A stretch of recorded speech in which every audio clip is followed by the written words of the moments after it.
তৃণমূল দলটা যে নেতারা করছেন তাদেরকে দল ছাড়ার পরামর্শ দেওয়া হচ্ছে। না না, এখানে কোনো রকমভাবে এক দল থেকে ভাঙিয়ে অন্য দলে নিয়ে গিয়ে সেই দলের শক্তি বৃদ্ধির পরিকল্পনা করা হচ্ছে, সেরকম ব্যাপারটা নয়। এক বিজেপি নেতা তিনি পরামর্শ দিচ্ছেন তৃণমূল নেতাদের। তিনি বলছেন যে দল ছাড়ুন, না হলে পরিণতি ভয়ঙ্কর হবে। আমরা জানি এই মুহূর্তে দাঁড়িয়ে তৃণমূল কাউন্সিলর সুশান্ত ঘোষের উপরে প্রাণঘাতী হামলার ঘটনা ঘটেছে, যাকে কেন্দ্র করে রীতিমতন শোরগোল পড়ে গিয়েছে। জল্পনা যে তৃণমূলেরই এক নেতা নাকি সুশান্ত ঘোষকে জানে শেষ করার জন্য ভিন রাজ্য থেকে গুন্ডা ভাড়া করে এনেছিলেন।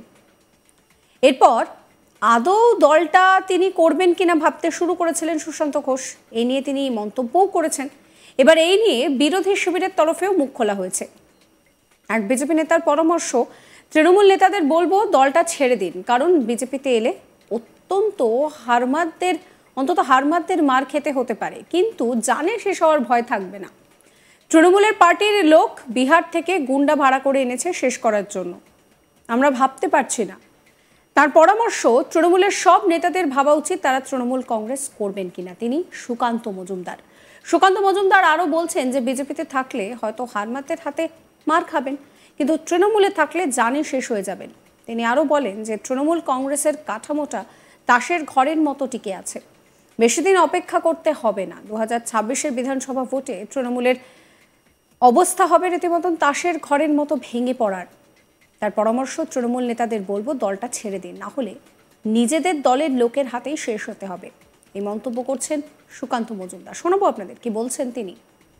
অবাক করে দেওয়ার মতো ঘটনা, এবং বলে না যে একটা শীতল স্রোত চলে যাচ্ছে মেরুদণ্ড দিয়ে, সুষুম্না কাণ্ড দিয়ে সাহিত্যে পড়তাম।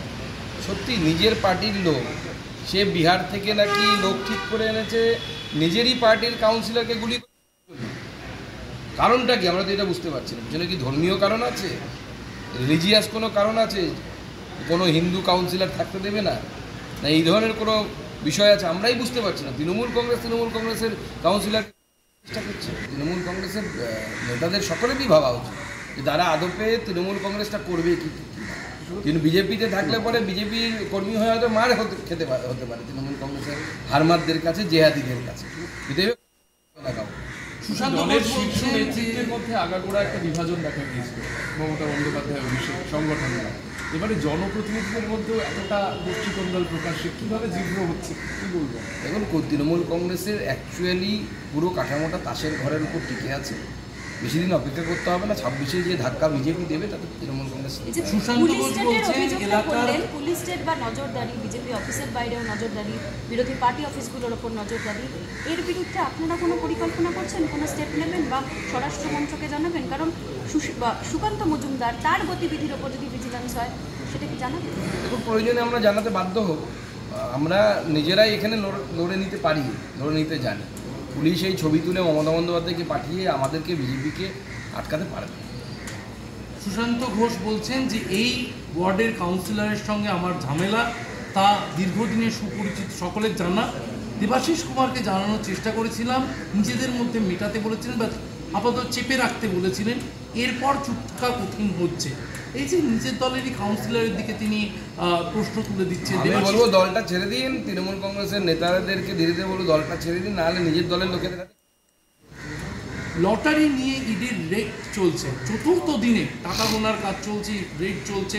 শুধু কলকাতা থেকেই 3.5 কোটি, দেশ জুড়ে 10 কোটির কাছাকাছি টাকা উদ্ধার হয়েছে একটি লটারি কোম্পানি থেকে। দেখুন, এই যে লটারি কোম্পানির মালিক যিনি, মার্টিন লটারি যাকে বলা হয় আর কি, সেই ব্যক্তি গোটা ভারতবর্ষের অন্যান্য লটারিগুলোকে গিলে খেয়েছে এবং তার মনোপলি বা একাধিপত্য চলে। এবং এই লটারিকে ব্যবহার করে বহু তৃণমূল কংগ্রেস নেতা তার ব্ল্যাক মানিকে হোয়াইট করেছে লটারির টিকিট প্রাইস দেখিয়ে। তার মধ্যে আপনারা দেখেছেন অনুব্রত মণ্ডলের নামে দুবার ডিয়ার লটারির কথা উঠেছিল, আরও অনেকের নামই উঠেছে। কলকাতাতেও একজন বিধায়কের নাম উঠেছিল লটারি পাওয়াতে।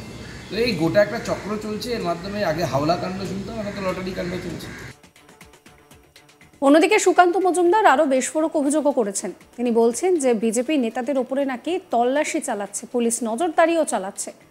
প্রতি পদক্ষেপে ছবি তুলে মমতা বন্দ্যোপাধ্যায়কে পাঠানো হচ্ছে। এই নজরদারি যদি দুষ্কৃতীদের ধরতে কাজে লাগাতো তাহলে ভালো হতো। এই বিস্ফোরক অভিযোগ করছেন সুকান্ত মজুমদার। তিনি জানান যে তিনি সম্প্রতি গঙ্গা আরতি করতে গিয়েছিলেন গঙ্গার ঘাটে দেব দীপাবলি উপলক্ষে। প্রতি মুহূর্তে তার ছবি তোলা হয়েছে পুলিশের তরফে। তার দাবি, বিজেপি নেতাদের উপর নাকি এই ধরনের নজরদারি চলছে। এই নজরদারি যদি দুষ্কৃতীদের ধরতে কাজে লাগানো হতো তাহলে ভালো হতো। একই সঙ্গে কলকাতা পুলিশের ইন্টেলিজেন্স ব্যুরো আছে কিনা তা নিয়েও সংশয় প্রকাশ করেছেন সুকান্ত মজুমদার। কি বলছেন তিনি, শোনাবো আপনাদের। কলকাতা পুলিশের যদি ইন্টেলিজেন্স ব্যুরো থাকে, তাদের একটাই কাজ, আমি গঙ্গা আরতি করতে যাচ্ছি, একটু টুক করে ছবি তুলবে। সুকান্ত মজুমদার কি করছে? সুকান্ত মজুমদার হ্যাঁ খাচ্ছে, খেলে মানে পারলে খাওয়ার ছবি সবই তুলে নিয়ে গিয়ে মমতা বন্দ্যোপাধ্যায়। আপনাদের উপর কি নজরদারি করা হচ্ছে? কারণ গতকাল মোহাম্মদ সেলিমও একই অভিযোগ করেছেন যে কলকাতা পুলিশের তরফ থেকে একটা বিরোধী রাজনৈতিক দলের নেতাদের উপর নজরদারি, একদম নজরদারি চলছে প্রত্যেকটি স্টেপে। কালকে আমি অবাক হয়ে গেলাম, আমি গঙ্গা আরতি করতে গেছিলাম, আপনারা জানেন দেব দীপাবলি উপলক্ষে। সেই সময় আমি এতদিন ভালো করে লক্ষ্য করি, দেখেছি যে একবার তোলে প্রতিটা স্টেপের ছবি তোলা হয়েছে কালকে কলকাতা পুলিশের তরফ থেকে। আমি যখন আরতি করছিলাম তখন আপনারা আমার সামনে থেকে এভাবে নিচ্ছিলেন, সেই সময় কলকাতা পুলিশ ছবি তুলেছে। আমি গাড়িতে উঠছি সেই সময় ছবি তুলেছে, ঢোকার সময় ছবি তুলেছে, গাড়ি থেকে নামার সময় ছবি তুলেছে। তো স্টেপ বাই স্টেপ, মানে আমাদের বিরোধী দলের নেতাদের উপরে যদি এই ভিজিলেন্সটা না রেখে যারা অপরাধী তাদের উপরে রাখা হয় তাহলে অনেক বেশি কাজে লাগে। একদম পুলিশ স্টেট তৈরি করারই চেষ্টা হচ্ছে। এই রাজ্যটাকে মমতা বন্দ্যোপাধ্যায় সেই রবীন্দ্রনাথ ঠাকুরের সেই ইয়ের মতো তৈরি করার চেষ্টা করছে। পুলিশ এই ছবি তুলে মমতা বন্দ্যোপাধ্যায়কে পাঠিয়ে আমাদেরকে, বিজেপিকে আটকাতে পারবে।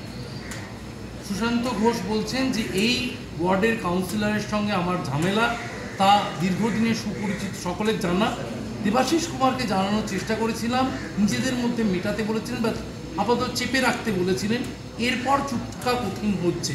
এই যে নিজের দলেরই কাউন্সিলরের দিকে তিনি প্রশ্ন তুলে দিচ্ছেন। আমি বলবো দলটা ছেড়ে দিন, তৃণমূল কংগ্রেসের নেতাদেরকে ধীরে ধীরে বলবো দলটা ছেড়ে দিন, নাহলে নিজের দলের লোকেদের হাতে খুন হতে হবে।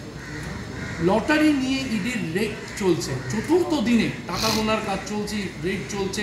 শুধু কলকাতা থেকেই 3.5 কোটি, দেশ জুড়ে 10 কোটির কাছাকাছি টাকা উদ্ধার হয়েছে একটি লটারি কোম্পানি থেকে। দেখুন, এই যে লটারি কোম্পানির মালিক যিনি, মার্টিন লটারি যাকে বলা হয় আর কি, সেই ব্যক্তি গোটা ভারতবর্ষের অন্যান্য লটারিগুলোকে গিলে খেয়েছে এবং তার মনোপলি বা একাধিপত্য চলে।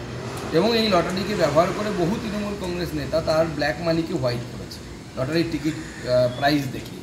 তার মধ্যে আপনারা দেখেছেন অনুব্রত মণ্ডলের নামে দুবার ডিয়ার লটারির কথা উঠেছিল, আরও অনেকের নামই উঠেছে। কলকাতাতেও একজন বিধায়কের নাম উঠেছিল লটারি পাওয়াতে। তো এই গোটা একটা চক্র চলছে। এর মাধ্যমে আগে হাওলা কাণ্ড শুনতাম। সাবস্ক্রাইব করবেন আজ তাক বাংলার ইউটিউব চ্যানেলকে, ফলো করবেন হোয়াটসঅ্যাপ চ্যানেলও।